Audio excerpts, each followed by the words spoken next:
Eu gostaria, eu não sei da possibilidade que vocês têm aí de anotar alguma coisa, escrever alguma coisa, mas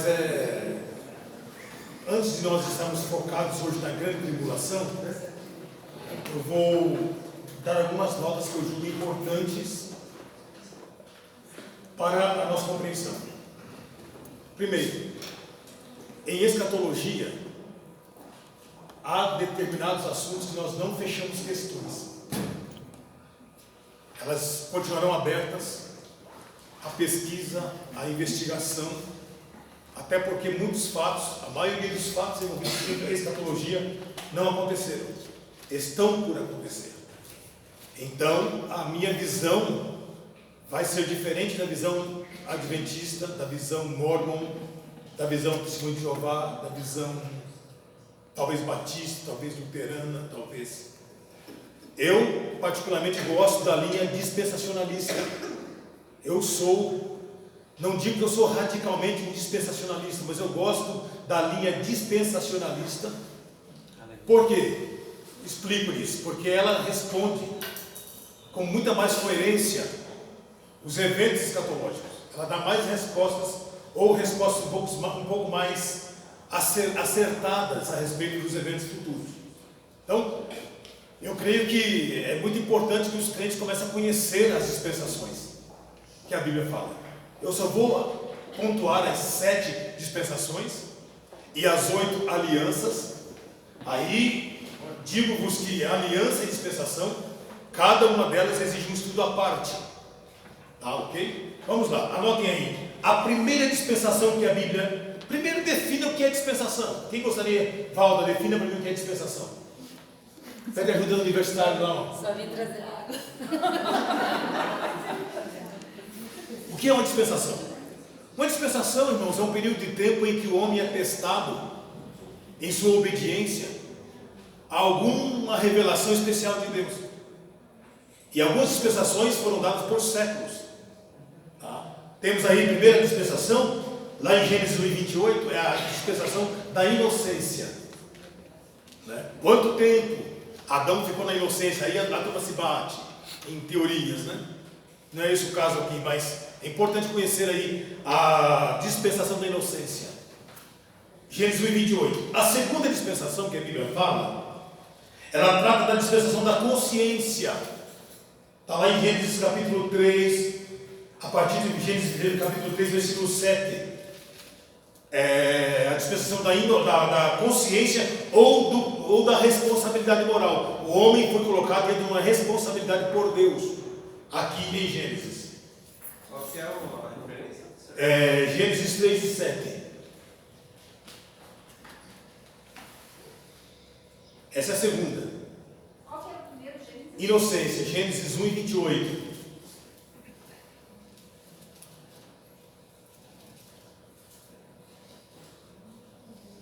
Até aqui a segunda, tranquilo? A terceira está em Gênesis 8:15, que é a dispensação do governo humano.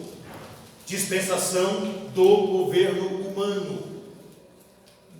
Ali o homem começa a tomar algumas decisões sérias. Gênesis 8:15. Deixa eu me lembrar quem foi dita essa primeira dispensação. A Noé. Deus foi dado a Noé. A quarta dispensação é da promessa. Aí entra Abraão, Gênesis 12, verso 1. Essa aqui é o 8 e o 7, é o que? 8:15. A 8 e 15. É a do governo humano. Governo. Essa é a terceira. A quarta é da promessa, Gênesis capítulo 12, versículo 1, que Deus começa a tratar com Abraão: sai da tua terra, da tua parentela. Essa revelação aí é dada. Veja que a dispensação que foi dada a Abraão envolve toda a humanidade, não é só Israel. Isso é importante quando você estiver estudando as dispensações, separar essas revelações que Deus deu a cada um. A quinta é a revelação, é a dispensação da lei. Deus deu a Israel, Êxodo 19, verso 1. Por isso que Israel é sempre tratado à parte. Israel em escatologia, ele é tratado à parte. Não misture Israel com a igreja. Deus tem uma dispensação, uma ordem em Israel. Êxodo 19, verso 1. Dispensação da lei.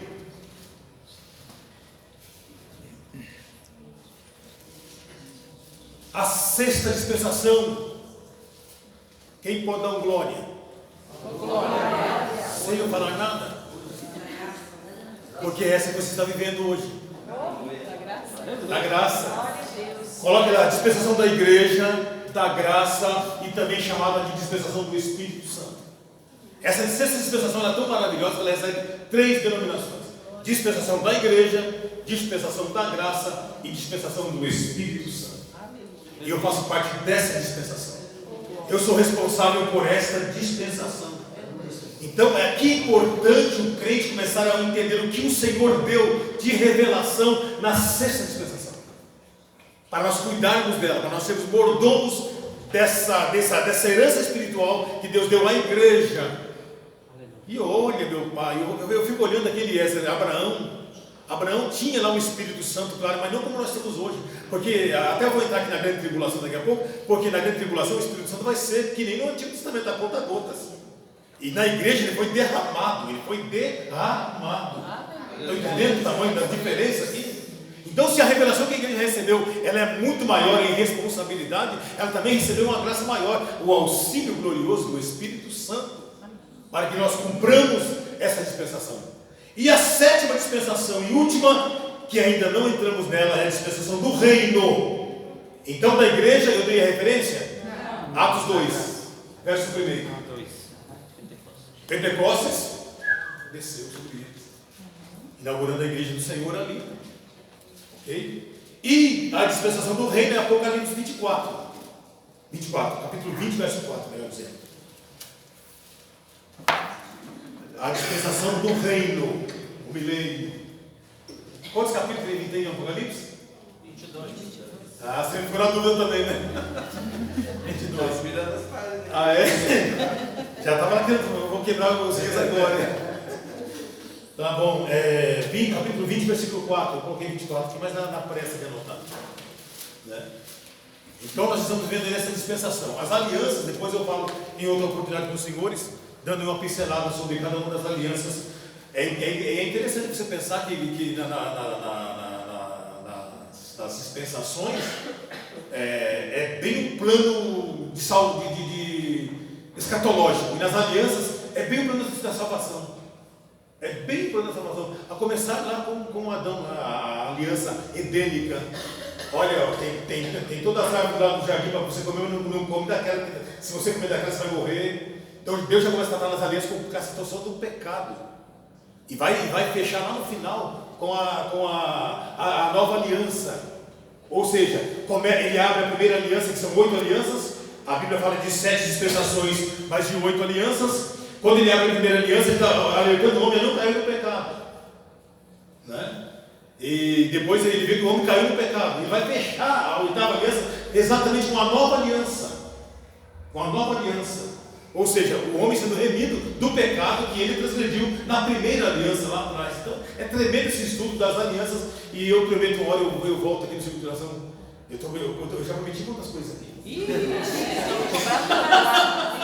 Gravado. Está gravado? Está gravado. Agora eu estou no livro. Tá bom? Mas essa apostila eu vou elaborar, com certeza, né? Eu acho que tem que ter uma aula à tarde sempre. Mas a gente vem com o Silvio de ouvia ele pregar também, o Davi pregar. Aí a gente, porque assim não vamos absorver o que nós aprendemos até aqui, de escatologia, vamos deixar sentar no coração. Aí quando eu voltar do Espírito Santo, a gente volta mais um outro tema. Aí eu quero ver se vocês me dão um pouco mais de tempo para elaborar uma apostila bem legalzinha, para vocês sentarem aqui com a apostila do colo, canetinha na mão, a biblinha aberta, vai ser coisa mais linda do mundo. A gente vem enfeitar a capinha dela assim, bem querida. Rapaz, coloca uma rosinha. Coloca de tudo na capa dessa apostila que vai ser muito bom. Na circulação, é coisa nossa, produto nosso aqui. Vai ser muito legal. Então, por que eu coloquei essas alianças, as dispensações para vocês aqui? Porque nós estamos aí, meus amados e queridos irmãos, seguindo um calendário profético. É por isso que a linha dispensacionalista me dá a base para eu entender que a igreja não passará pela grande tribulação. Vocês lembram da profecia de Daniel? 69 semanas de anos não determinados. Essas 69 semanas completou-se. Findou com o Messias. Agora o príncipe que há de vir para fazer uma aliança, essa última semana, a 70ª semana, está aberta no calendário. Em relação a Israel, o relógio da profecia está parado. Mas em relação à igreja, o plano está andando. Amém? Amém. Então, aí quando nós falamos sobre o arrebatamento da igreja, que vai startar o andamento da última semana, aí é que nós temos que entender, a igreja não tem lugar para a igreja aqui, porque 70 semanas de anos estão determinadas sobre o teu povo, o povo de Daniel, Israel, a sua santa cidade, Jerusalém. Então a igreja não entra aqui. Amém? A igreja não pode estar na grande tribulação. Pela linha dispensacionalista não tem espaço para a igreja na grande tribulação. A grande tribulação, a igreja não estará mais aqui. Quando o anticristo colocar as unhas de fora e dizer, eu estou no governo do mundo, a igreja estará na glória para todos os seres. Aleluia. Eu respeito quem seja diferente de mim, amado, mas eu não posso abrir mão das minhas convicções. Porque desde 84 eu estou estudando isso. Então já tem que ter alguma coisa gravada na cachola e me dando alguma esperança. Estão entendendo? Tenho ouvido muitos eruditos da mesma linha, homens de Deus. Então eu não estou sozinho nessa. E nós aqui não estamos sozinhos nessa elaboração do nosso pensamento, da construção do nosso pensamento, do nosso entendimento a respeito da chamada grande tribulação. Há uma semana de anos, uma semana de 7 anos. Há um período de 7 anos para se cumprir. E nesse período é chamado de a grande tribulação. 7 anos literais, irmãozinhas? Literais. 7 anos no céu, a igreja. Literal, irmãozinhas? Literal. Na linha dispensacionalista são 7 anos literais. 3 anos e meio no céu, tribunal de Cristo. 3 anos e meio, boda do Cordeiro. Termina bem lá no pezinho de Apocalipse 19, quando Jesus desce com a igreja glorificada. Aí é outro pensamento. Mas deixa eu ir devagar aqui, não quero colocar a carroça na frente dos bois. Porque escatologia, uma coisa puxa a outra. Quando aconteceu o arrebatamento da igreja, tá? Olha só, eu estou aqui na primeira fase da segunda vinda de Jesus. Jesus vem nas nuvens, arrebata a sua igreja.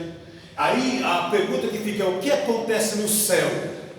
Então, é esse período que eu vou deixar vocês com água na boca, para quando eu voltar com o Espírito Santo.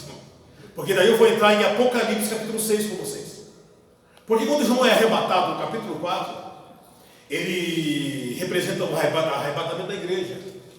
E no capítulo 5, a igreja representada pelos 24 anciãos, eu não tenho tempo aqui de colocar para vocês quem são esses 24 anciãos ao pé de toda a estrutura teológica, mas só para vocês não terem conhecimento, até porque tem pessoas aqui que não têm muita afinidade com o termo 24 anciãos. Aqueles 24 anciãos representam os salvos de todas as eras. A igreja estará ali. Aqueles 24 anciãos, tem alguns que dizem que são anjos, não podem ser anjos, porque anjos não tem coroa. Anjos não cantam, anjos não proferem. Anjos proferem os juízos de Deus no Apocalipse. Lá quem canta são os anciãos. Tá? E quem tem palma nas mãos não são os anjos, são os anciãos, é a igreja. Coroa é prometida à igreja. Né? Mas os anciãos ali não pode ser a igreja porque os anciãos não passaram por. Espera lá. Eles são coroados com a coroa da vitória. E coroa da vitória é para quem passou por provações, teve seus pecados perdoados, enfrentou o inimigo cara a cara. Então as coroas, quem está coroado ali é a igreja, não pode ser um ser angelical. Então há teorias que dizem que os 24 anciãos são anjos. Não tem como, essa teoria cai por terra diante de uma análise um pouquinho mais apurada, porque não pode ser. Quem está ali prostrado, no capítulo 4, eu gostaria que você abrisse a tua Bíblia, é a igreja do Deus vivo. Aleluia. Olha só, capítulo 4. Vocês lembram do capítulo 3, onde nós terminamos? Na quinta-feira passada? A igreja de Laodiceia, a igreja do nosso tempo. Eu não tive tempo, mas ninguém perguntou também a respeito eu acho que eu parei só na igreja de Esbirna, na igreja sofredora. Mas eu consegui? Até Laodiceia de Lisboa. É os nossos dias hoje, né? Eita, tá bom. Aí está. Aí no capítulo 4, até o capítulo. Apocalipse nós temos aqui, ó, as coisas que vistes. Tudo no capítulo 1 ali, ó. Você vê que Jesus está galardoado. Jesus está vestido de veste talado. Os pés é como o bronze polido. Os seus olhos como chama de fogo. Ok? Então ali eu recebo.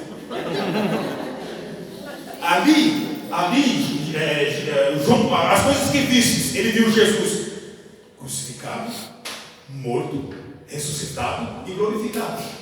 No capítulo 1, no prólogo do livro de Apocalipse, você vai ver Jesus em toda a sua vida terrena e até o momento da sua exaltação ao lado do Pai.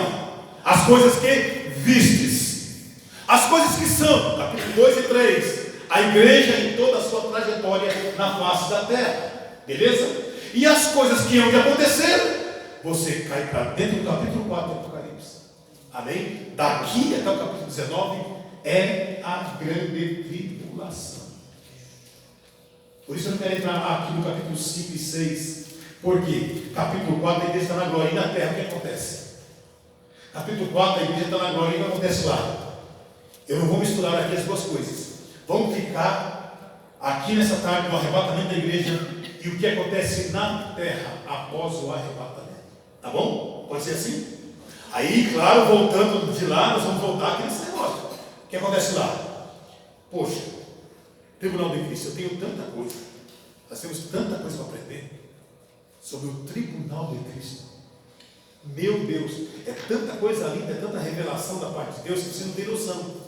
As bodas do Cordeiro, a volta de Jesus em glória, os seus pés sobre o Monte das Oliveiras, a restauração de Israel, aquela oração do capítulo 23 e 39 de Mateus. Vocês lembram o que está escrito ali? Não lembro, eu sei que vocês não lembram. Leia então, por favor. Mateus 23 e 39. Essa é uma oração que alguém. Quem é que vai orar desse jeito aí? Vamos lá. 39. Porque eu vos digo que desde agora me não vereis mais, até que digais, bendito que vem em nome do Senhor. Quem que vai orar assim? Israel. Esta oração do capítulo 23 de São Mateus não é para a igreja, é para Israel. Então, isso aqui vai ser no finalzinho da grande tribulação, quando Jesus descer com a sua igreja glorificada, os seus pés estiverem sobre muitas oliveiras, conforme Zacarias 14. E aí nós vamos entrar nesse período tão maravilhoso de ver. Porque nós temos que definir aqui 2 cavaleiros montados em cavalos brancos em Apocalipse que fazem muita confusão. Tá? Só que eu vou ter que tocar de leve nele aqui, como diz o irmão Geraldo, tocar de leve, né? Porque na verdade ele aparece no capítulo 6 do Apocalipse, né? Então veja, a igreja é arrebatada na terra quando dá início aí ao período chamado de grande tribulação. Período de grande tribulação. E esse período abre as cortinas no cenário da história, apresentando um personagem chamado Anticristo. Tá? Então aqui, o Anticristo, ele exige um estudo bem acurado. Por quê? A Bíblia só identificou ele com um número. E esse número tem gerado várias especulações.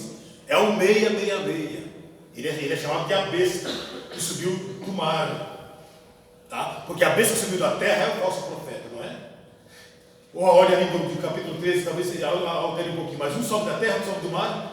Mas o primeiro que sobe é a besta, é o anticristo. Então veja, Senhor, ele será apresentado ao mundo.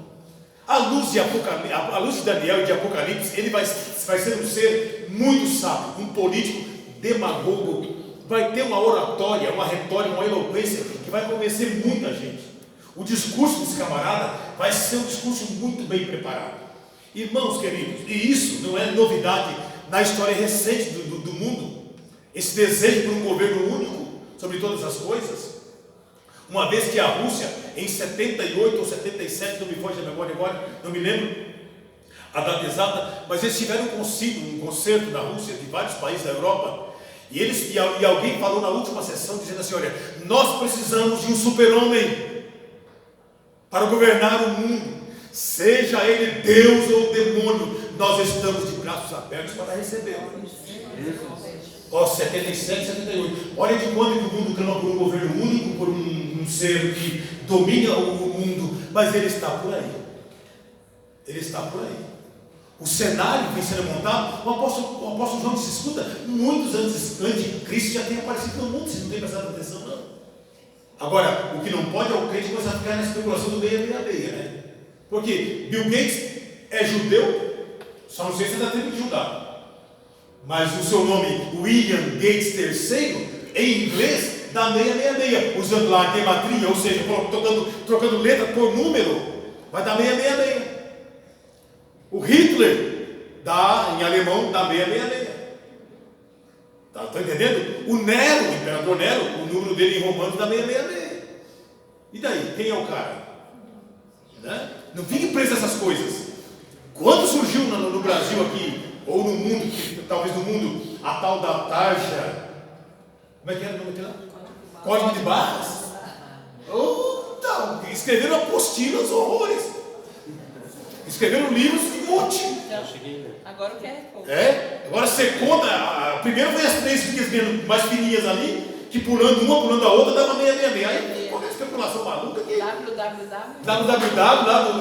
Google é 666. Então, irmãos, pare com isso. Pare com essa enfermidade crônica.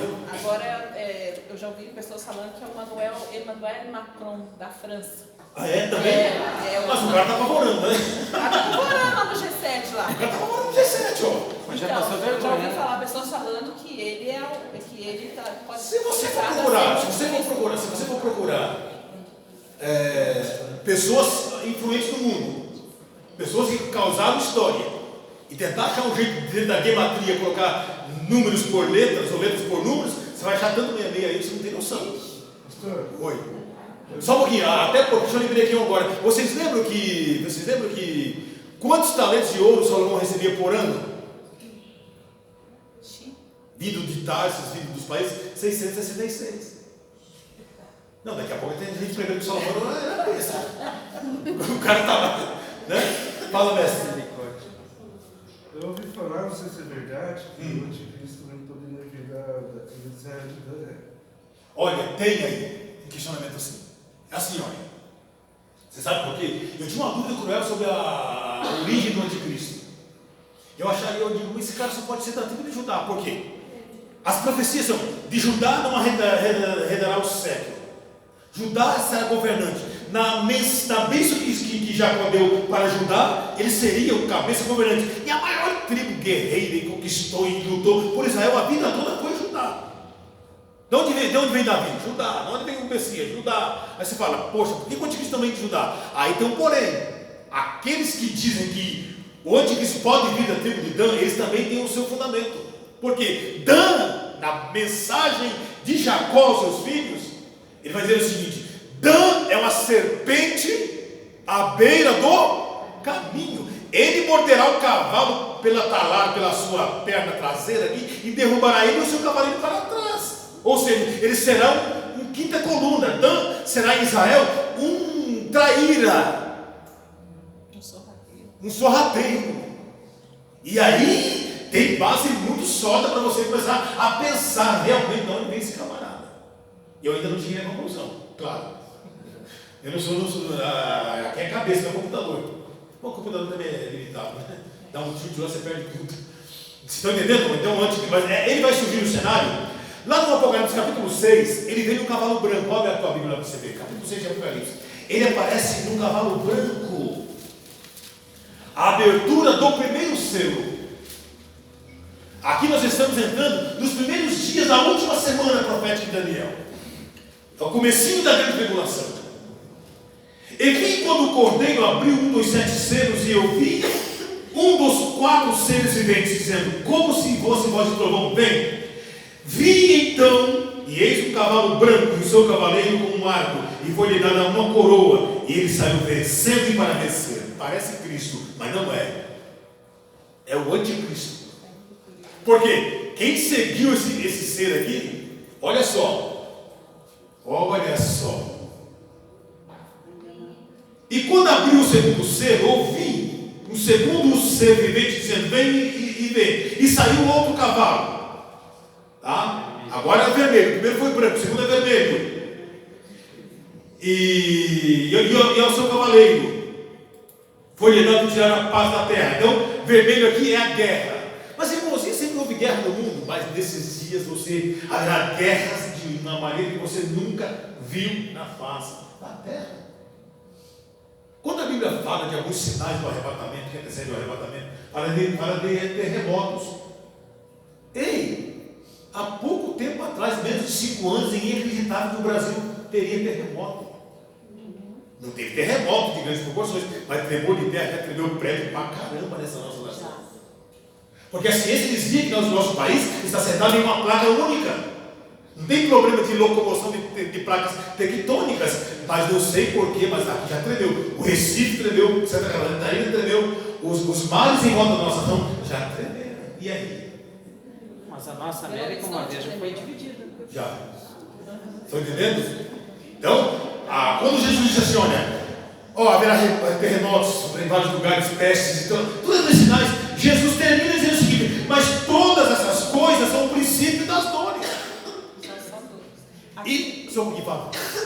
Esse cavalo vermelho aqui, tempo de guerra. Eu creio assim que não vai ser por poder, né, pastorzinho? Vai ser por causa, eu acho que é fome, água, que tudo vai se acabar, os recursos naturais vão se acabar. O mundo está numa angústia, né? Então vai estar numa angústia, assim, cada um querendo tomar aquilo que o outro tem, para se alimentar, para beber. Eu creio que é assim. É por isso que está ligado ao versículo 1 ali. Um homem com fome, uma mulher com fome, com sede, para ver que bicho que dá.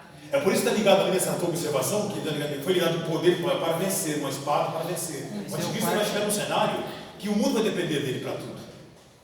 Então, o que esse camarada fizer vai ganhar o apoio da população mundial muito cedo. Vai. Tá? Em nome da fome, em nome da desgraça que vai se implantar no mundo, não é? E vejam, ele vem seguido aqui por uma cavalaria, nada especial. Vem esse cavalo vermelho, não é? E depois dele, quando abriu o terceiro selo, eu vi um cavalo preto e o seu cavaleiro com uma balança na mão. Você pode lançar uma referência aí, Lamentações 5:10. E eu vi como uma voz de 4 vozes de 6 ventos dizendo: uma medida de trigo para 1 denário, 3 medidas de cevada por 1 denário, e não danifiqueis o azeite e o vinho. Então, fome. Cavaleiro preto aponta para a fome. 1 denário não seria um salário? Um salário de um mês. Ou de um dia, às vezes. Depende da época. Então, você tem que trabalhar um dia e comprar de comida. Você tem, lá em casa são 6. Tem que trabalhar por 6, tem que trabalhar por 6. Então tem que pedir um prato por 6 no dia. A fome vai ser negra. Está entendendo? A guerra nunca se ouve. Então, voltando àquela linha de raciocínio, Jesus disse: olha, mas todas essas coisas é o princípio das dores de parto. Ou seja, começa devagarzinho e vai aumentando. As contrações da mulher vai aumentando até que o bebê vai nascer, está entendendo? Quando a mulher está grávida e chegou o momento de vir o bebê, as contrações vai de 5 segundos, de 10 segundos, 5, 4, 3. Deu dilatação ou não deu, mulher, corre para o hospital, tem que nascer, porque o bebê vai nascer. O que Jesus está dizendo é o seguinte: olha, vai aumentar essas coisas com o passar dos anos, mas o bebê chamado grande tribulação, juízo de Deus, vai vir sobre a terra invariavelmente. Não tem como escapar disso. Isso é certeza. Como uma mãe está grávida, vai dar à luz esse menino, os acontecimentos que Jesus está falando ali virão sobre esse mundo. E não tem como escapar dessas coisas. Não tem. Por isso que Jesus disse: olha, fiquem, trabalhem, cuidem para que vocês sejam havidos por dignos da vida eterna. Façam de tudo para vocês serem aceitáveis diante de Deus no dia do Senhor. Amém. Façam de tudo. Caprichem com a sua salvação. Cuide dela. Porque senão virão essas coisas mesmo. Tá? Eu estou aqui nesse personagem chamado o Anticristo. Então, é esse personagem que vai fazer uma aliança com os judeus por 1 semana. Ou seja, por 7 anos. Mas na metade da semana, 3 anos e meio, diz a Bíblia que ele vai quebrar a aliança. Ó judeusada, vão adorar a mim. Não adianta adorar a Deus. Até agora o culto de ser ali, eu aqui, Anticristo, ajudando você, o cara vai ter uma lábia muito grande e depois ele vai tomar essa postura. Então na terra nós temos aqui a ascensão do anticristo, o chifre pequeno de Daniel, sabe, o ímpio que virá. Isaías chamou ele de incorrigível. Esse camarada nunca se corrige, é um demônio em vida, né? Então vocês vejam que a situação nossa do mundo aqui não será muito fácil, ok? Então está aqui o cenário de Apocalipse, do capítulo 5, que está no céu, a igreja glorificada, coroada, desce para a terra, e nós estamos aqui na grande tribulação. Tá? Aí vem aquela pergunta que a irmã Nani fez: irmãozinhas, haverá salvação na tribulação? Haverá. E o caso das crianças? Veja, por isso que eu abri a aula de hoje falando o seguinte: nós estamos seguindo um cronograma. Irmãos, depois do arrebatamento da igreja, veja se vocês entendem o que eu estou dizendo aqui. Segue o plano normal. Vai ser igreja? Estava no plano que a igreja estaria aqui. Estava no plano que a igreja seria arrebatada. Estava no plano a ascensão do anticristo. Segue, só um pouquinho. Segue o plano. Segue o cronograma divino. Ainda tem milênio, ainda tem 1000 anos. Mas aqui na terra, irmãozinho, Jesus, aqui na terra. Segue o plano. Quem foi que disse que o plano termina no arrebatamento? Quem foi que disse que o plano termina no arrebatamento? Não termina. O plano segue normalmente. Então vejamos.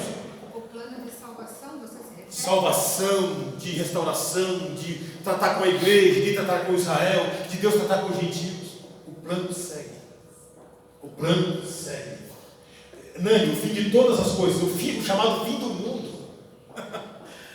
Quando é que vai acontecer? No arrebatamento? O fim do mundo? Não. Quando é que você acha que vai ser? Quando ser o chamado fim do mundo? Eu acho que depois que... Se é que o mundo terá fim.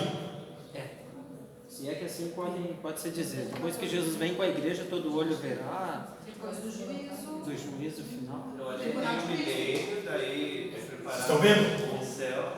Coloque na tua cabeça. Fique dentro do órgão, do cronograma divino. Para você não estudar a Bíblia errada. Quando é que essa terra que Pedro falou que essa terra está reservada para o fogo? A terra e as obras dela se queimarão, os elementos se fundirão. Quando é que vai acontecer isso? Depois do trono branco? Depois do trono branco. Depois do trono branco. Porque essa medida divina sobre agora é julgamento do planeta. Agora é julgamento do planeta. Porque ele vai criar novos céus e nova terra. Então segue o cronograma divino. Senão você se perde. Eu estou aqui na grande E tribulação. o trono branco é depois do arrebatamento, certo? Não. O que vocês acham? A pergunta que eu fiz depois. O trono branco é depois do arrebatamento? Não. O trono branco. Sim. Aleluia, eu gosto dessas confusões. Parece uma feira, banana, couve, maçã. Eu acho lindo isso. A pergunta que ele fez: o juízo do trono branco, chamado de juízo final, é depois do milênio. Então, a segunda ressurreição da Uxo vai acontecer 1007 anos, no mínimo, depois do arrebatamento. Então, porque vai ter um ponto onde vai dizer que o mar dará conta todo, para depois chegar. Isso aí, então, isso aí na convocação para o juízo final. Tá, a convocação do juízo final. Aí os então, mortos são. Mas aí você falou de queimar a terra. Então é depois de tudo isso. Sim. Aí depois. A parte que os. Não vai queimar ímpios com que alguém faz- aqui. A parte que os ímpios que já morreram vão ressuscitar, qual é a parte? No juízo do trono branco. Nessa última parte. Essa outra parte. Eu estou aqui na grande tribulação agora, só um pouquinho, está na prova, só um pouquinho. É que quando a gente está com a linha de raciocínio aqui, não pode perder. Já volta ali. Mas deixa ele perguntar, porque tem que perguntar mesmo. Ó, a questão é o seguinte: durante a grande tribulação, segue o baile. Segue. Pessoas nascerão, pessoas morrerão, pessoas comprarão ou deixarão de comprar, depende do sinal na testa ou na mão direita. Depende. Pessoas morrerão decapitados, outros nem tanto. Tá? Eu vou mostrar para vocês aqui a referência bíblica, porque quando até a irmã, esqueça o nome da sua mãe, Miriam. A irmã Terezinha? Tereza. A irmã Tereza perguntou, irmãozinhas, as almas que foram mortos por causa do testemunho se encontram debaixo do trono branco, debaixo do trono. Tá? Esse é o caso. Porque a Bíblia está tratando única e exclusivamente daquelas pessoas que perderam a vida na grande tribulação. Só disso que a Bíblia está tratando. E tem mais uma coisa, a tratativa dessas pessoas, desses mártires da grande tribulação, é totalmente diferente da igreja no Apocalipse. E muita gente mistura. Tá? Tem uma multidão que veio da grande tribulação que não estão debaixo do altar. Capítulo 7 de Apocalipse. Não diz que eles foram martirizados. Haverá uma grande salvação da grande tribulação, mas nem todos morrerão pela sua salvação. Está entendendo aqui, irmã Tereza? A Bíblia está tratando, no Apocalipse capítulo 6, versículo 9, até quando o justo dominador não vence o nosso sangue e dos nossos irmãos? Porque muitos ainda morreriam. Aí o escritor está dizendo, até que cumpra-se o que vocês passaram em outros irmãos da terra também. Que coisa, né? Eles estão lá em cima, debaixo do trono, e lembrando dos irmãos que eles estão em guerra aqui. Olha, vem essa história para mim que não vai ter consciência lá em cima. Vem essa história para mim que não vai lembrar de nada lá em cima. Eu questiono muito isso. Qual é o versículo que diz referência a isso? É 6 e 9 de Apocalipse. Então eu estou aberto aqui, Quando ele abriu o quinto selo, né? Olha aqui, está em andamento a grande tribulação. Vi debaixo do altar as almas daqueles que tinham sido mortos por causa da palavra de Deus e por causa do testemunho que sustentavam. E clamavam com grande voz, dizendo, até quando, soberano Senhor, santo e verdadeiro, não julgas nem vingas o nosso sangue dos que habitam sobre a terra? Então a cada um deles foi dada vestiduras brancas. Eles disseram que repousasse ainda um pouco de tempo, até que também se completasse o número dos seus conservos e seus irmãos, que iam ser mortos como igualmente foram, ou seja, decapitados. Então tem veste branca, tem pau na mão, mas não tem coroa. É o rabisco da colheita. Coroa é para a igreja. Amém? Agora, Bem arriscado. Bem, eu estou devagar nesse assunto aqui, porque a Dani fez uma pergunta tão interessante na aula passada, que eu digo, é interessante nós pensarmos nisso mesmo. Faz uma pergunta solta assim, mas não, ela tem fundamentação. Eu estou indo devagar com vocês aqui. Até porque eu pesquisei melhor esse assunto que a irmã Tereza tinha perguntado, e você vai ver, abre a tua Bíblia no capítulo 20 de Apocalipse, que esses mártires, daqui do capítulo 6, eles aparecem aqui novamente, olha só. Que interessante. Eu não sei se está todo mundo aí inteirado, pegando as informações, porque é muita coisa para ir passando. Você pulou o cavalo amarelo? Não, eu vou voltar lá. Eu pulei o amarelo, vou voltar. Aquele lá é uma desgraça, né? O cavalo amarelo é forte para o mistério. Eu só estou dando um esclarecimento aqui. A partir do versículo 4, vi também tronos, e nesses sentaram-se aqueles aos quais foi dada a autoridade de julgar. Vi ainda as almas dos decapitados por causa do testemunho de Jesus, bem como por causa da palavra de Deus. É os mesmos lá do capítulo 6. Tantos quantos não adoraram a besta, nem tampouco a sua imagem, e não receberam a marca da fronte na mão, e viveram e reinado comigo durante 1000 anos. Tá? Então aqui, olha, tem dois grupos aqui. Tantos quantos não adoraram a besta. Então não está aqui só os decapitados, mas também. Então a Bíblia diz que esses aqui entrarão no milênio, reinarão. Não fala da ressurreição do corpo deles. Não fala deles sendo coroados. É engraçado a tratativa que a Bíblia dá para esse grupo de pessoas mártires da tribulação. Parece que o Senhor está tratando a parte com eles. Eu prometo ao Senhor que vou aprofundar mais o meu entendimento nesse ponto aqui, mas isso me chamou um pouco a atenção. Que eu ouvi um comentarista muito bom dizendo, olha, a tratativa com esse grupo de mártires que derramarão sangue por não negar o Evangelho, eles têm uma tratativa diferente. Até porque eu estava analisando aquela doutrina sobre a coroa da vida, só a essas pessoas. Eu, como crente, receberei posso receber coroa de glória. Quem é que vai receber coroa de glória? Eu vou escrever uma apostila do irmão Rosa. Falei para vocês que estou escrevendo sobre as coroas, porque tem muita gente que ficou meio. Quando eu falei que nem todo mundo vai receber a coroa da vida, tem gente que ficou meio me olhando assim: o Osias está ensinando heresia. Não estou, não.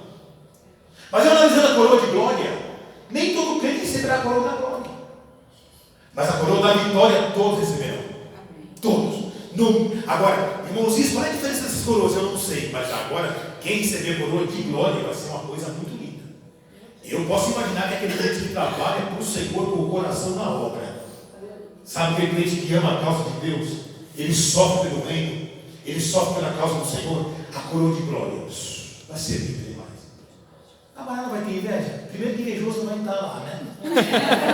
Beijou, desceu. Já perdeu o arrebatamento, invejoso já dançou, perdeu o playboy, já perdeu o arrebatamento. Tá? Agora, eu vou ter inveja da coroa que o Danilo vai receber? De maneira nenhuma. Vai ser só alegria. Tá lá, né? Não, já chegando lá, opa, cheguei. Opa. Cheguei, já vi. Cheguei aqui, glória a Deus. Né? Agora, a Bíblia fala de 8 ou 9 coroas, né? E a gente tem que entender na Bíblia, o seu contexto ali, aqui ela se aplica.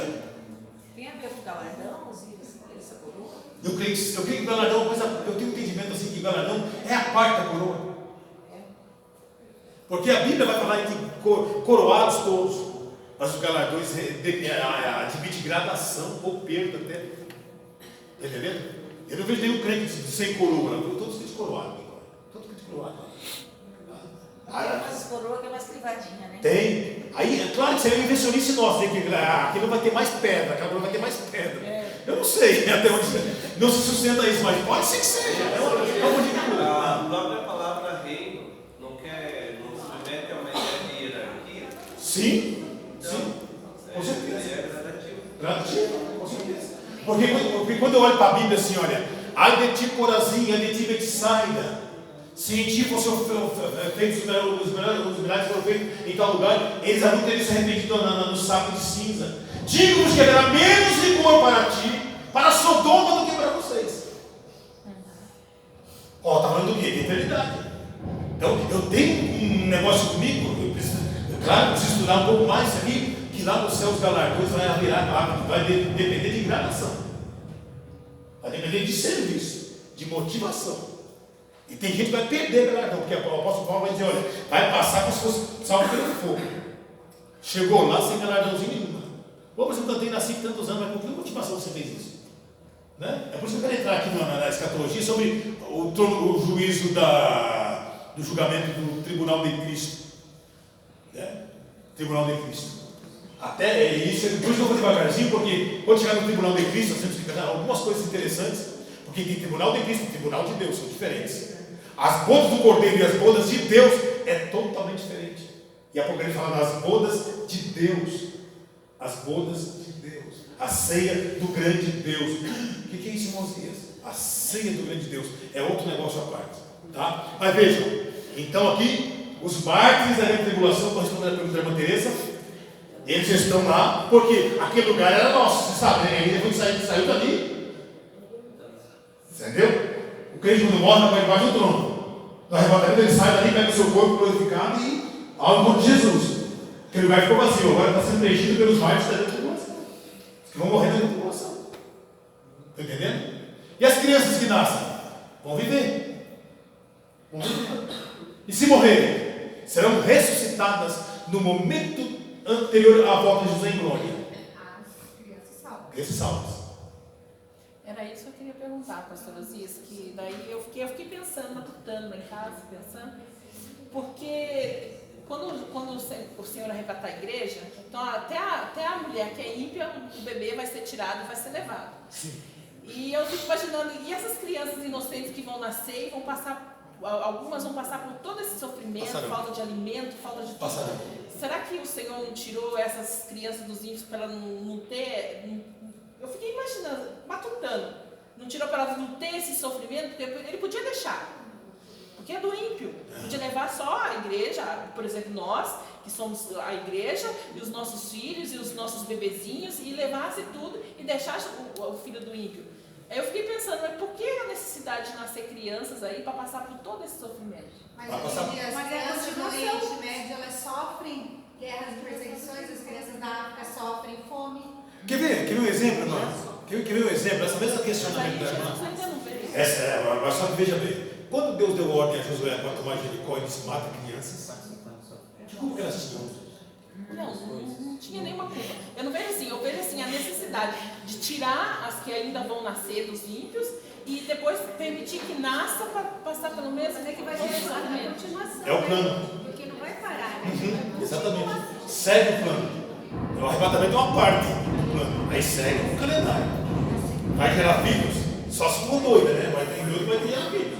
Porque vendo a situação do mundo, depois do arrebatamento, não sei nem se vão pensar em ter filho, muita gente, porque vai cair a ficha, né? Pastor, pegando o eixo, dando mais ou menos essa linha que eu ia falar, o arrebatamento tudo não vai subir. Daí as crianças que ficaram, como que elas vão lutar? Porque elas são do Senhor, a criança do Senhor. Como que elas vão lutar contra a besta, que elas têm inocência?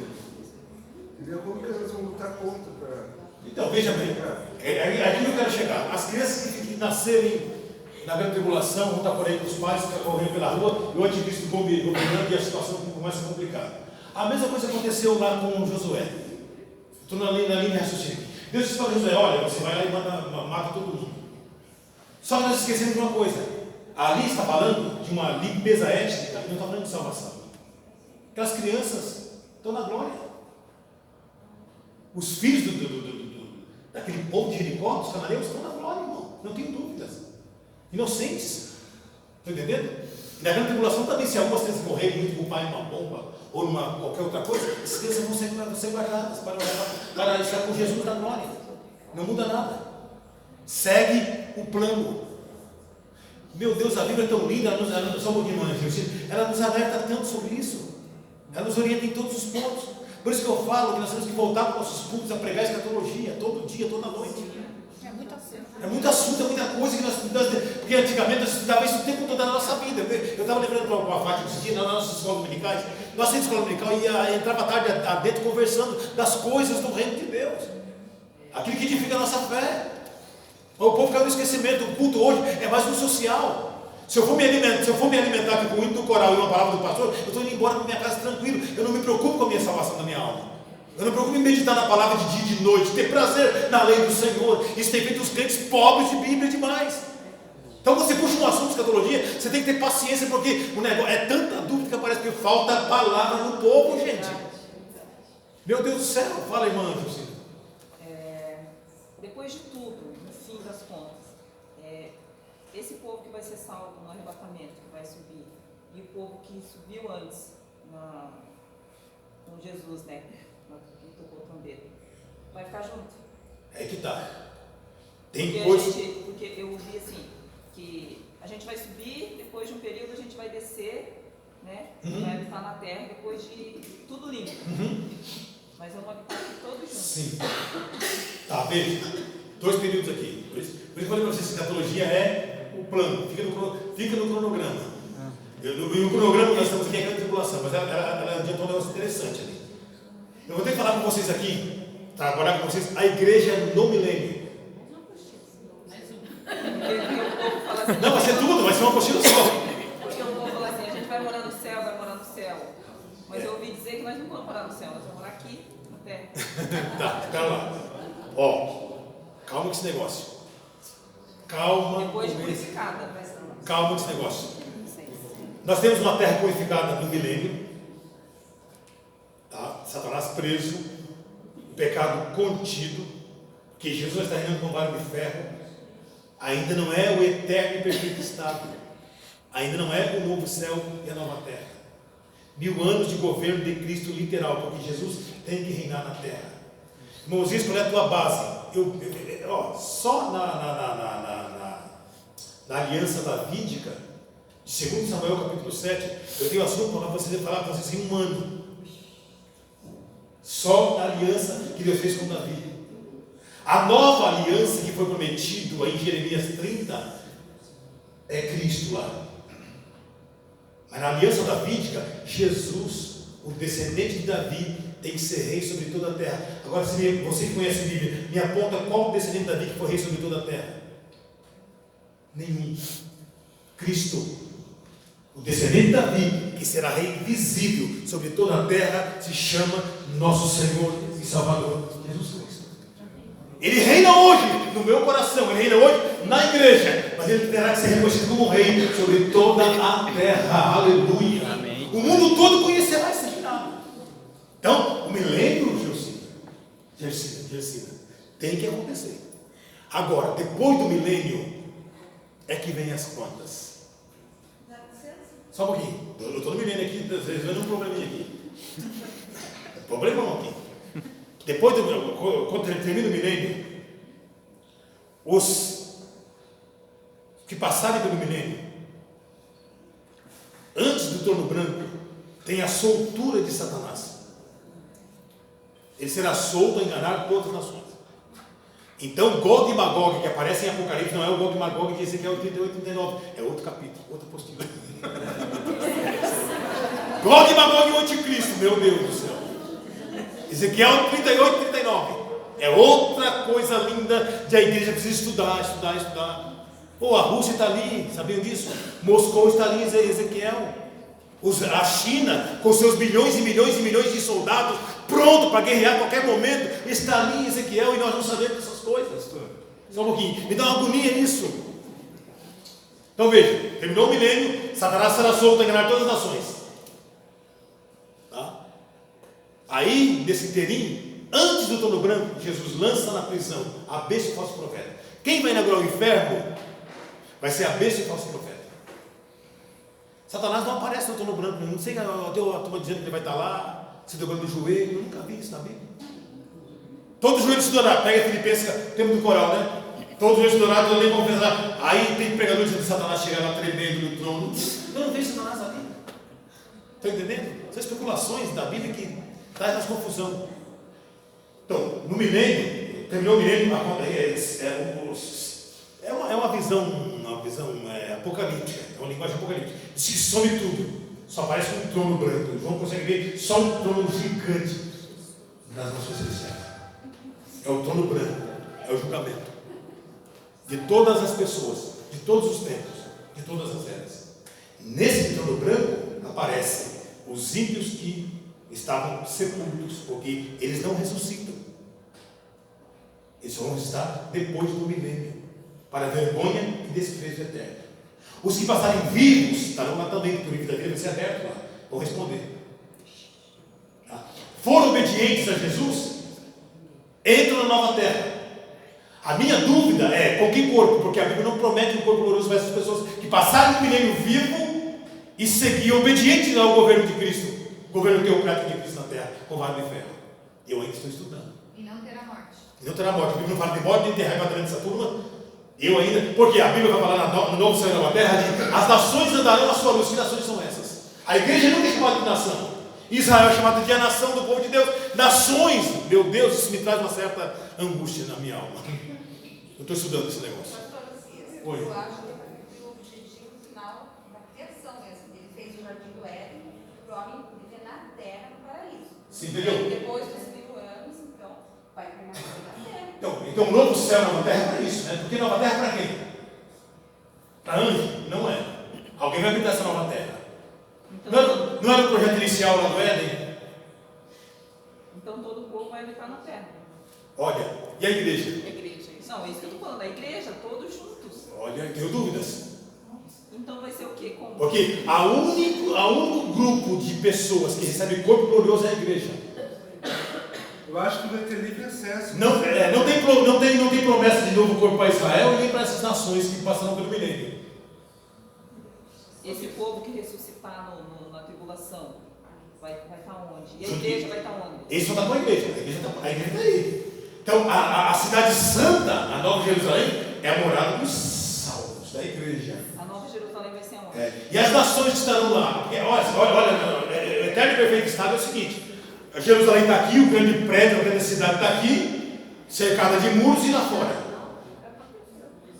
Tem 12 anjos, tem 12 portas. Quem é que entra lá dentro? Estou falando agora, eu dei um salto agora para resolver a tua pergunta. no eterno e perfeito estado.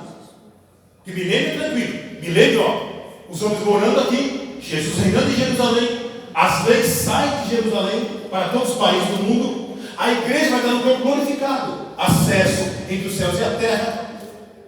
Entendeu? A igreja vai estar aqui. Vai ser visível? Não sei, creio que não. Creio que não. O mundo espiritual? A igreja está no corpo glorificado. Mas Jesus foi visto? Se é possível a igreja ser vista, é uma coisa aberta na Bíblia. Mas a igreja vai estar no corpo glorificado. O mesmo corpo que ela recebeu na ressurreição, na glorificação e no arrebatamento, ela vai estar aqui na terra. Como as primícias. Como as primícias. Está entendendo? Osias, Oi. em relação à pergunta da Gersina ali, ela perguntou depois dos 1000 anos, né? Depois do milênio. Mas a maioria vai estar morto já, porque é os últimos 100 anos que não vai ter mais. Ninguém vai ter 1000 anos. Não vai ter. É os últimos, depois de 900 anos que vai, a turma que vai estar vindo na hora. Mas a eternidade não vai morrer. Não, só é interessante aqui. É que no milênio também, você vai ter. E os que nasceram aí 200 anos antes do milênio? Antes do trono branco? Não está vivo, não vai? Bom, então eles vão ver 800, 900 os aí de 900 anos vai estar umas botas, né?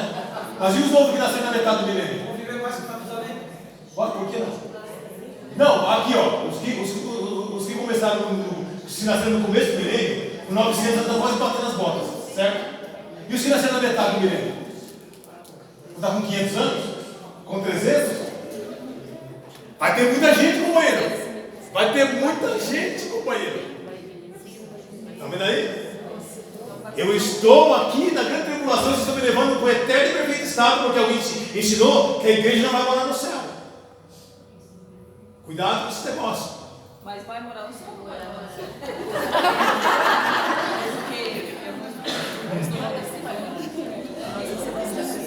Então, é uma linha de raciocínio dele.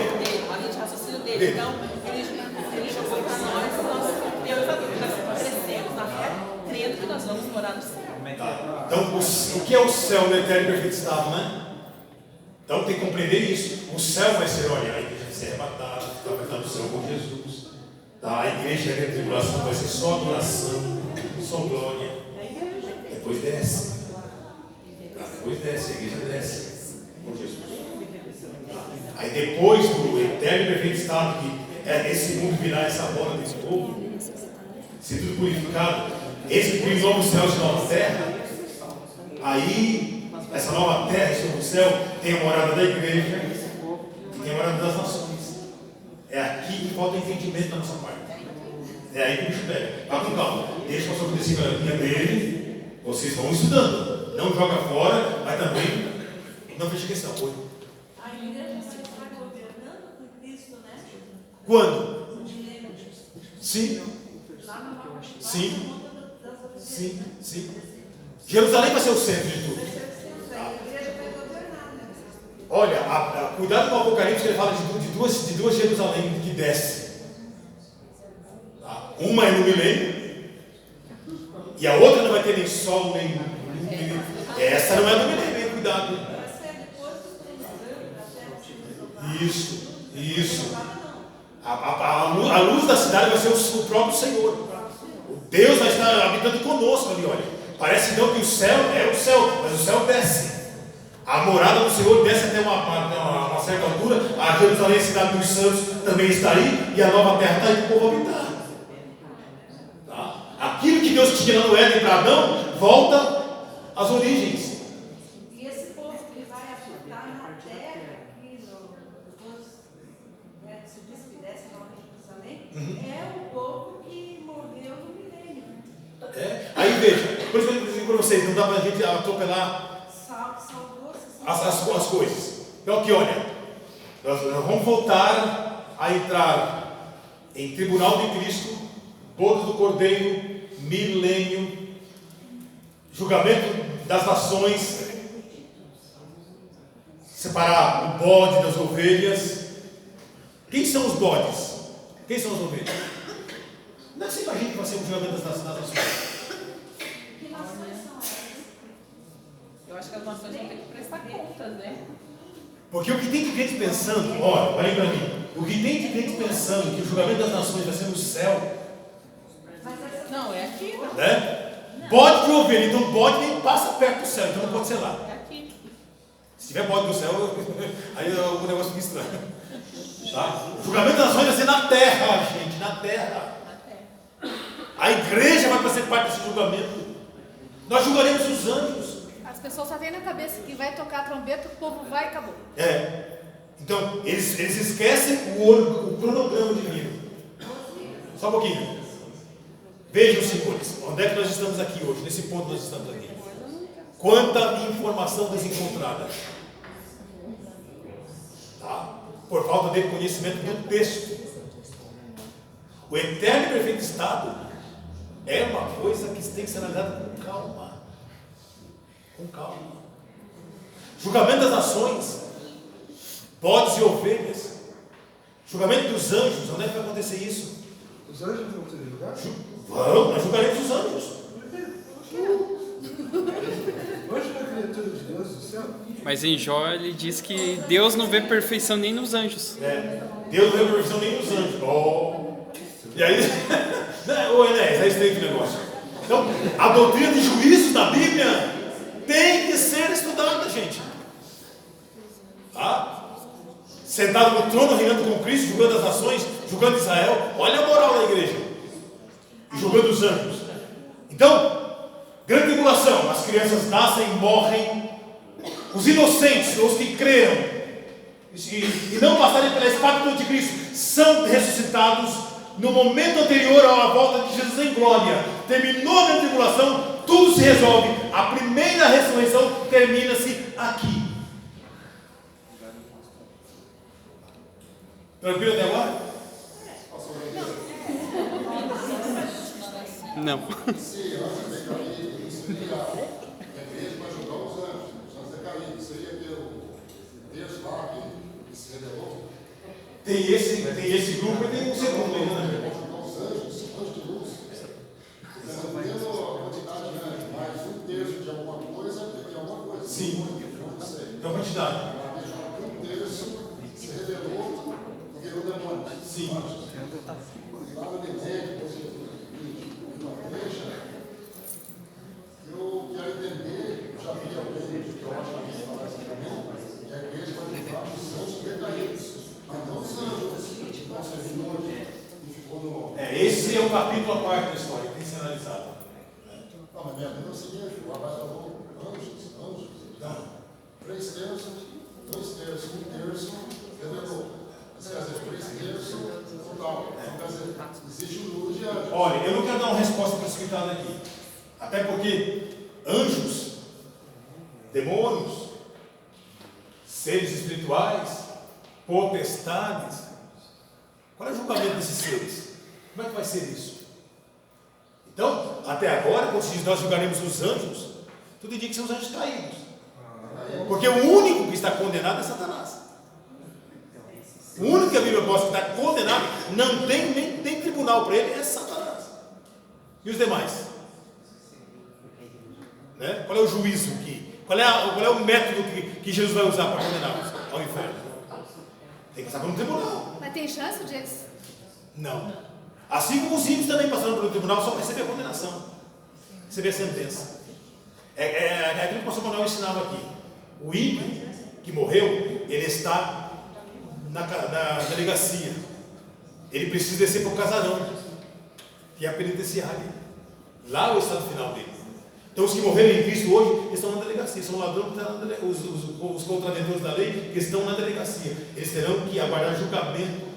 O juiz decretar a sentença, desce para o casarão, 50 anos, 20 anos de prisão.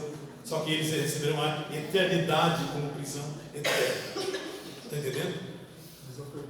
Mas não tem ciência disso. Hã? O espírito deles tem ciência disso. Tem ciência disso. Isso, infelizmente, irmã, isso que dói. Tem ciência disso. Fechou os olhos aqui, sem Jesus, a tua eternidade é complicada, está determinada, porque ressuscitarão para vergonha e desprezo eterno. Comparecerão diante do. Olha o todo branco lá, olha Jesus reinando lá, julgando as pessoas, livros abertos. Como é que vai dizer que não estava ali? E eu tenho uma prova bíblica, depois não vou cabeça agora que a Bíblia vai ser aberta lá. A palavra vai ser aberta lá. Escuta, tu não andou pela palavra por quê? Estava na tua mão. Não vai ter desculpa. Não vai ter desculpa. Então, a grande tribulação serão 7 anos de tormento. De tormento. Na abertura dos 6 selos, agora eu vou botar ali no cavalo amarelo que a Fátima pediu ajuda ali, acho interessante isso.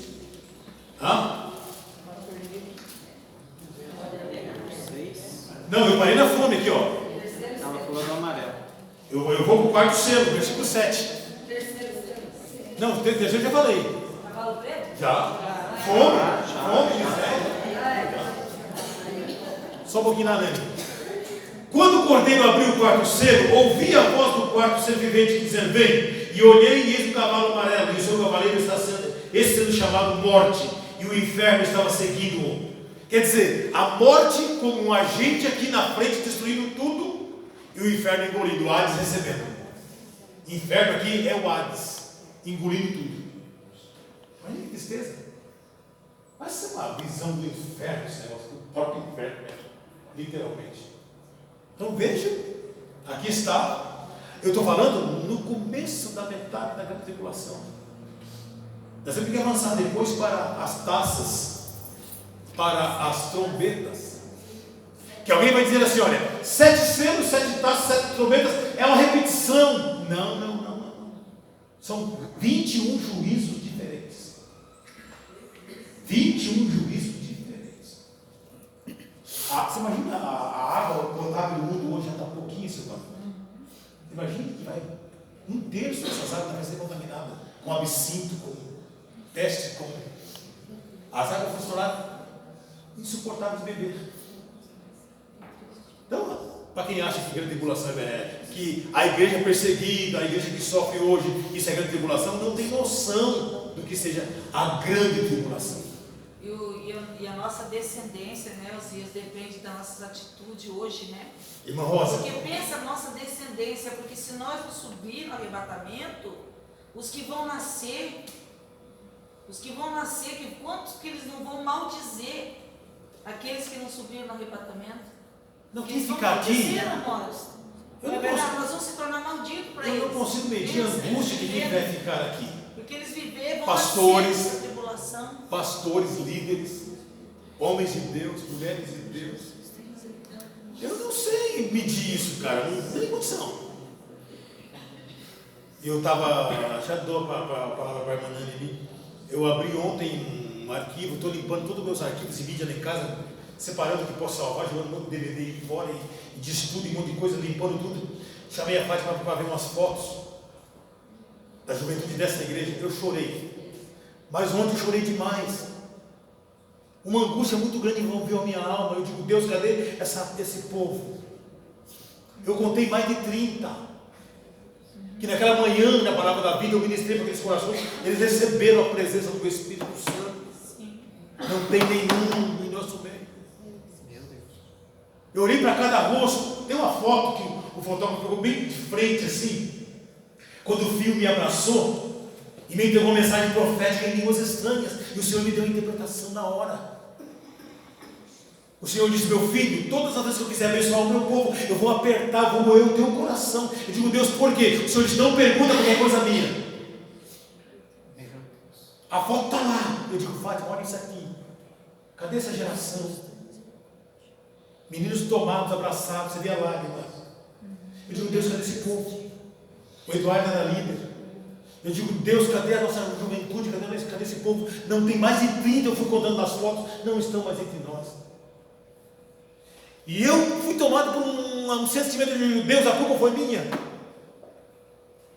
Perguntei várias vezes, porque isso é o que vai acontecer.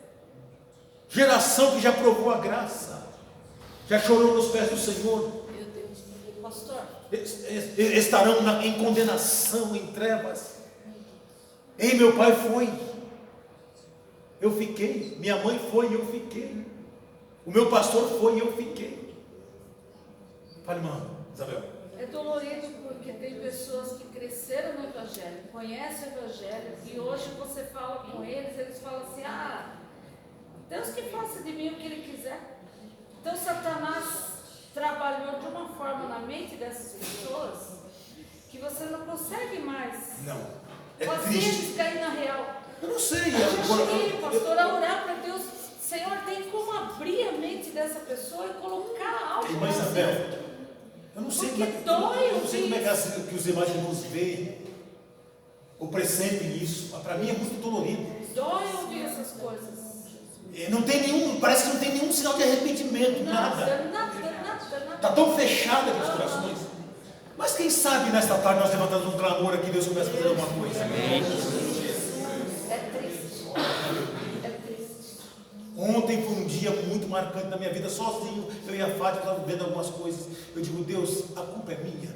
Aonde que eu errei? Eu me lembro que eu ministrei lá de manhã, por uma mensagem que Deus tinha me dado. Eu digo, Deus, eu não tenho mensagem. Eu vou falar para o filho dos crentes, a minha filha está passando por uma prova difícil na vida. Como é que eu vou falar para o filho dos outros? E Deus me deu uma mensagem. Eu tenho ela em apostila. Antes que a lâmpada de Deus se apague no templo, Deus te chama. Eu falei das 8 da manhã às 11 horas, falei por 3 horas. E o fogo de Deus acendeu naquele lugar. E eu quero ver quem apagava depois. O Eduardo largava um aqui, pegava o outro lá. A coisa pegou fogo do modo geral. Eu estava olhando moças que estão casadas hoje, não são mais na igreja, mas estavam lá. Eu vi o Will na piscina de lado da Adriele. Eu vi tantos jovens nossos. Eu digo, Deus, o que eu posso fazer para resgatá-los? O arrebatamento está às portas. A grande tribulação não vai ser fácil. 1 minuto após o arrebatamento da igreja, imagina o que será deste mundo, gente. Fala, irmã Dani. Só referente ao que a irmã falou ali da dúvida, depois habitar no novo céu, nova terra. Acho que entra aqui o versículo 1 Coríntios, capítulo 2, versículo 9. Mas como está escrito, as coisas que o olho não viu, e o ouvido não ouviu, e não subiram ao coração do homem, são as que Deus preparou. Então são coisas, né? A gente não vai ter resposta, né? A gente fica aqui, porque eu sou na conjectura, né? Mas é uma coisa interessante. Novo céu e nova terra, né? É um capítulo lindo da história da igreja. É o final de todas as coisas. É o fim de todas as coisas. É o plano de Deus realizado 100%. Então, meus amados irmãos, o importante nós sairmos dessa tarde com uma consciência. Nós vamos estar lá. Nós estaremos lá. Eu e você temos que estar lá. Amém? Grande tribulação. Anticristo, besta, falso profeta. Fome, miséria, guerras, águas amargas, a natureza destruída. Pastor Azias, mas naquele dia lá, quando for julgado lá, vai aparecer todas as coisas ruins que a gente fez, né? E se a gente se arrepender hoje, assim, tô falando nós os crentes mesmo, tranquilo. É assim, gente. Uma certeza que o crente tem que ter sempre. Uma certeza e um cuidado. Certeza. Nosso pecado lá em Adão, nossa natureza pecaminosa, esse pecado foi apagado para todo sempre. Agora, os pecados da vida cotidiana, eles têm que ser confessados. Todos os dias. Nunca ore sem dizer, Senhor, perdoa os meus pecados. Primeira coisa, confissão de pecados. Até porque a Bíblia diz que o pecador o Senhor não ouve. O provérbio diz que o pecador o Senhor não ouve. Então, coração que aloja o pecado, Deus não escuta essa oração. Como é que vai se arrepender? Primeira coisa, confissão de pecados. Acerto de contas com Deus. Depois você entra no caminho da adoração, faça o que você quiser. Mas a primeira coisa é confissão. Para que aquele dia não nos pegue de sobreaviso, não nos pegue de improviso, gente. Porque tem pessoas que erram, né? Fazem um erro grande, já errei mesmo, daí acaba, se não volta e continua. Né? Continua errando, continua pecando. Um versículo muito que é referente a pecado e perdão, Ezequiel 33:10, né? Que que assim, o povo tinha pecado tanto que daí eles não tinham forças para se aproximar de Deus. E daí Deus ele usa o profeta falando assim que Deus ele não fica feliz com a morte do ímpio, mas ele quer que ele se arrependa e venha a ter vida. Daí tem e você vê que no capítulo 32 Deus está tratando exatamente do Seol, o estado de almas do Seol. Capítulo 32 de Ezequiel é tão apocalíptico, cara, é tão tremendo, que se você puder analisar com calma depois, sabe? Gente, que nesta tarde nosso coração venha estar voltado a Cristo. A igreja não passará pela tribulação. Ela será arrebatada antes. Nós somos pré-tribulacionistas. Nós somos pré-tribulacionistas. O arrebatamento da igreja acontece antes da tribulação. Nós somos pré-milenaristas, ou seja, o arrebatamento acontece. Nós somos pós-milenaristas. O arrebatamento vem depois. O milênio vem depois do arrebatamento. No milênio nós somos pós. Na tribulação nós somos pré. Amém? Tem os mestres tribulacionistas que acreditam que a igreja vai ser arrebatada no meio da tribulação. Não tem base bíblica que sustente muito isso aí. E os pós vão dizer que a igreja vai ser arrebatada depois da grande tribulação. A igreja passa por toda a grande tribulação. Aí eu digo para vocês: qual é o objetivo da grande tribulação? Qual é o objetivo primeiro da grande tribulação? Sofrimento.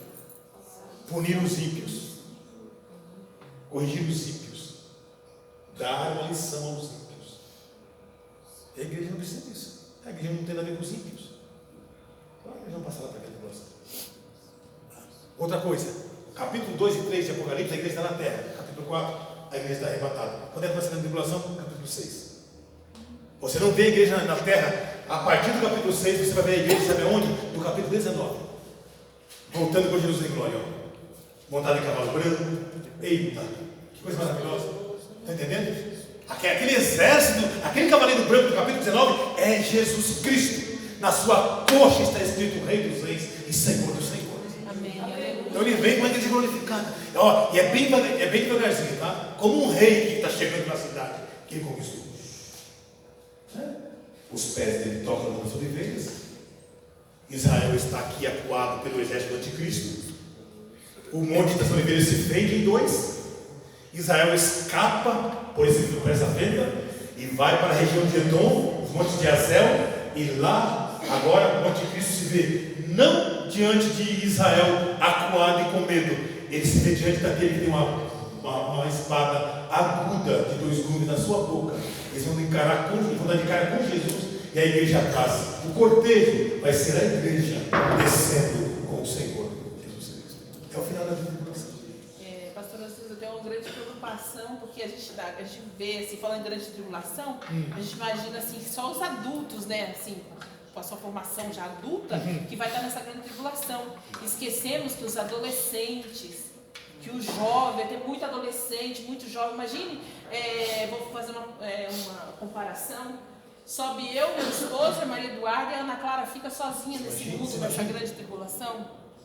Eu tive uma conversa muito séria com a Ana Clara esses dias, porque ela não quer orar, não quer ler a Bíblia. E eu fui conversando com ela e o Senhor foi me tomando a respeito de ser noiva, esperando um noivo. Eu fui conversando com ela sobre isso e ela olhava para mim, com o olho dela chegava a brilhar. Eu falava assim: filhas, nós somos noiva. E a noiva tem que estar preparada para quando o noivo voltar. O noivo já está pronto. O noivo está pronto para receber a noiva. E nós temos que cuidar, como noivas que nós somos, nós temos que cuidar da nossa salvação, cuidar da nossa vida, para quando o noivo chegar, nós não ficamos para trás, não perceber a volta dele. Fui conversando com ela e o olho dela lacrimejava, porque os nossos filhos têm que saber que eles são noiva de Cristo. Irmãos, o Senhor me revela uma verdade aqui que eu gosto de deixar com vocês nesse momento. Enquanto você pode falar, fale. Mas eu não posso falar. Está bloqueado. Ore. Jejum. Porque os nossos filhos chegaram a uma certa idade que a palavra da mãe não entra. A palavra do pai não entra. Eles estão tão envolvidos nesse sistema mundano de hoje, a mente tão construída, tão enraizada, tão bloqueada, que mal vai entrar a palavra do pai e o conselho da mãe. Mas da oração nós vencemos. Na oração nós somos imbatíveis. Amém. Na intercessão o poder das trevas vai cair por terra. Oh, glória a Deus. Nossos filhos virão para adorar o Senhor. Isso é um problema do céu. Mas quando nossos filhos adolescentes perderam, eu olhei aquela foto, eu salvei aquele CD, eu vou jogar na mão da minha filha. Eu digo: olha essas fotos, salve ela para vocês. Chama essa turma para uma reunião, que eu preciso conversar com eles. Ontem fui muito tocado com isso. Se for, vai acontecer isso, não sei, mas eu vou tentar fazer alguma coisa. E aqueles jovens onde eu olhei, aqueles jovens naquele acampamento, me deu uma tristeza tão grande, me deu uma tristeza, uma angústia de alma tão grande. E não sei por que estava lá aquela foto, está lá, guardada na gaveta há séculos. Eu fui fazer uma limpeza nas mídias lá em casa, e eu fui passando, mas tem muita foto, 300 e poucas fotos, todos na Palavra da Vida, na Verde Vale, na Casa Adventista, nossos jovens, sabe? Uma linda, lembro de quantos retiros nós passamos, os jovens estavam lá, cadê eles? Cadê eles? Osias, mas não era tempo da gente, você falando aqui, eu estou pensando, da gente fazer assim uma convivência e trazer esses, tipo assim, fazer um convitinho, bonitinho, retrô. Fazer um retrô com eles e trazer eles assim para um dia de convivência, um churrasco, a igreja investir nisso. Sim. Porque nós, crentes, nós estamos investindo muito em nós, nós estamos esquecendo dessas pessoas. Verdade. Um dia eu trago para vocês verem as fotos. Quantas pessoas que estão afastadas? Eu sei que pode ser difícil a gente juntar eles. É difícil, mas a gente vai montar uma estratégia, orar para que Deus dê uma estratégia. Não, tem uns que você conversa, eles não querem saber de Deus. Eles estão revoltados. Oi. Eu pensei nisso tem umas 3 semanas, desde o que aconteceu com a Fernanda, né? Eu acho que a igreja está sabendo que o marido pegou a Maria e foi embora. Meu Deus. E isso me deixou muito, porque ela não quer vir para a igreja. Ela fala que não tem o que ela fazer aqui, sabe? Meu Jesus amado. E daí eu comecei aqui, daí um dia eu estava sentada ali e comecei a olhar os obreiros aqui, né? Eu falei assim, nossa, meu irmão tem filho fora da igreja, o Osias está com a filha fora da igreja, não sei se está indo. Ela está indo em célula, mas está bem fracassada. Meu Deus, tanto irmão aqui que está com os filhos, né? Que era para estar aqui ajudando os pais, né? Junto, né? Eu com a minha filha, né? Eu falei, meu Deus, o que a gente está fazendo de errado? O que os pais estão fazendo de Pois errado? Às vezes a culpa não é dos pais. Eu acho que a igreja tem que receber essa mensagem. A culpa nem é dos pais. São as circunstâncias. Eu acho que a única culpa que nós temos é porque às vezes nós vacilamos na hora que não era para vacilar, nós descuidamos. Mas aconteceu. A culpa é nossa. Nós descuidamos mas o pai não tem que ficar se culpando, se escabelando aí. Eu me culpei muito, Sei. Mas não deve se culpar. Eu acho que isso não é o caminho.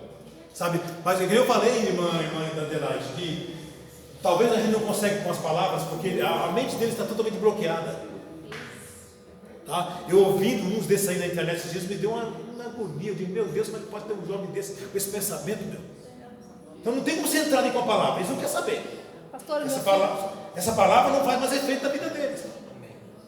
Agora eu volto a dizer, na oração, meu irmão, nós somos imbatíveis. Meu filho está afastado da igreja também, o mais velho. E semana passada ele está afastado e está entrando nesse negócio de comediante. Está fazendo sucesso. Está fazendo sucesso lá em Blumenau, pediu oração para mim. Eu cheguei da risada. Por aí. Ele ia fazer um negócio lá. Ele ia fazer e pediu oração para mim. Meu pai. Oi. Nós temos um momento de nós pais nos unirmos em 3 dias, em jejum e oração pelo amor de Boa. Deus. Alguém tem que encabeçar isso.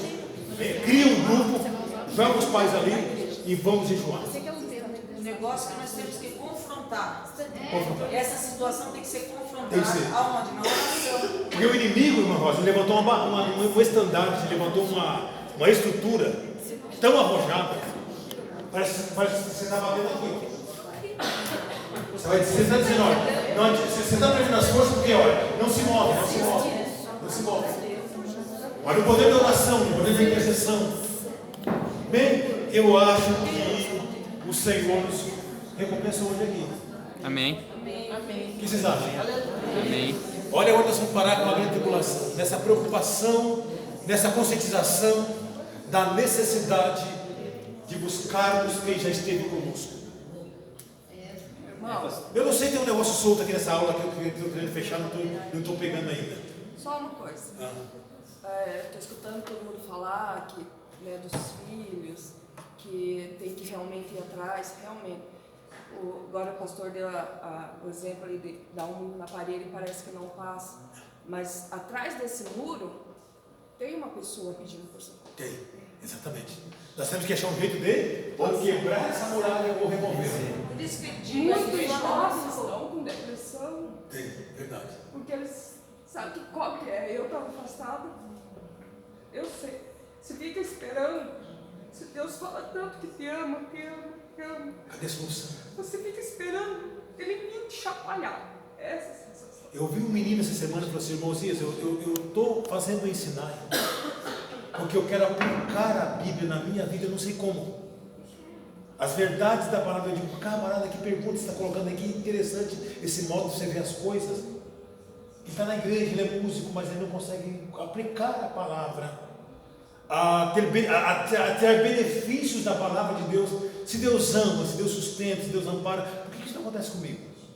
E outra coisa, Zias, nós temos que orar, nós temos que jejuar, mas nós temos que amar os nossos filhos. Amar.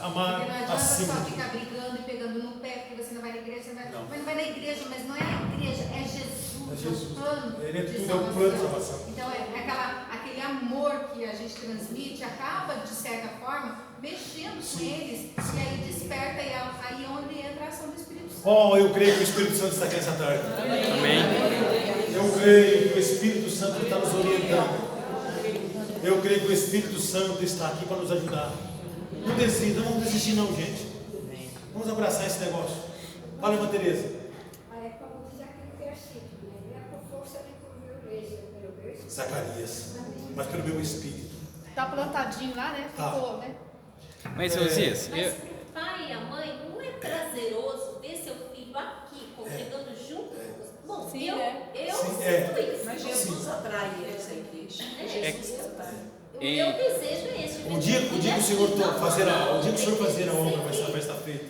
Deus habita lá também, Deus está lá, mas eu... Não vamos desistir. Nós não desistiremos. Nós vamos estar intercedendo. Venha com vontade própria. Sim, eu mesmo, eu estou na igreja, mas ele acha que só está assim, tá bom. Senão ele não tem mais a igreja, ele não acha importante, ele está cansado. Eu não forço mais. Eu forçava, mas vinha só de bico e eu me estressava.